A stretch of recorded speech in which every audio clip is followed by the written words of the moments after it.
Vamos a recibir ya a Federico Comesaña, nuestro analista de temas económicos. ¿Cómo está, Fede? Buen mediodía. Buen mediodía para todos. Bueno, lo Sí, primero lo tal vez, que, Fede, es entender si esta ganancia es genuina y en todo caso, qué consecuencias o qué conclusiones se pueden sacar respecto a la política que venía desarrollando el gobierno. bien. En primer lugar, estas ganancias de ANCAP del primer semestre, como bien decía el ministro, se fundan en condiciones excepcionales, tanto por lo que tiene que ver con exportaciones de energía eléctrica a Brasil, que para eso ANCAP provee gasoil para la generación de esa energía, como también los instrumentos de cobertura cambiaria que le jugaron muy a favor a ANCAP en este primer semestre del año.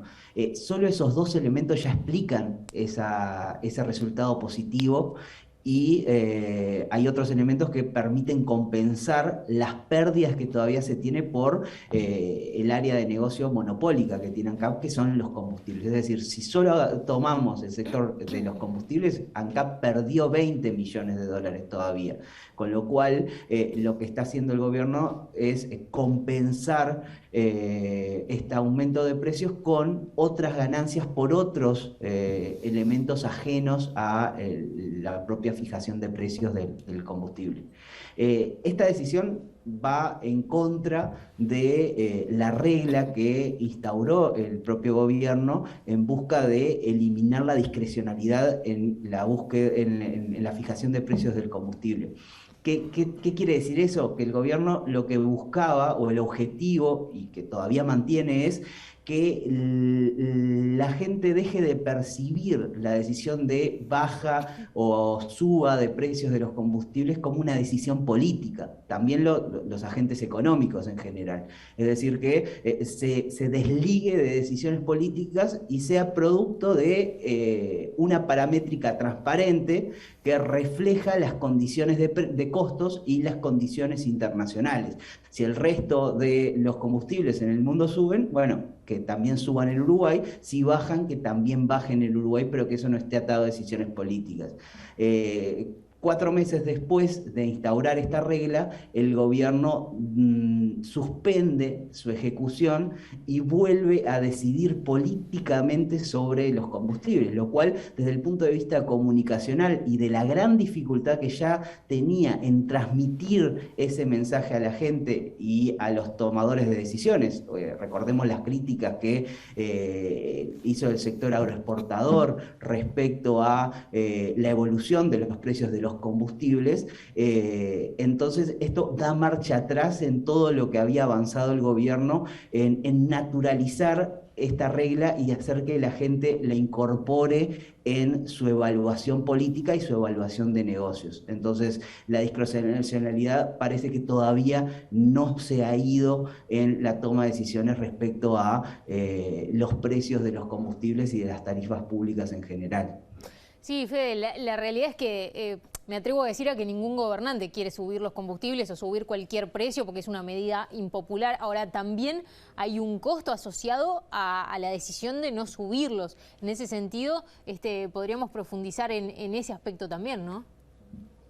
Sin lugar a dudas, no subir los combustibles tiene un costo de oportunidad muy alto. Son recursos que el gobierno o el Estado transfiere a aquellos consumidores de combustibles que están siendo beneficiados por esta medida. En ese sentido, en esta oportunidad es el gasoil el que debería haber subido más de un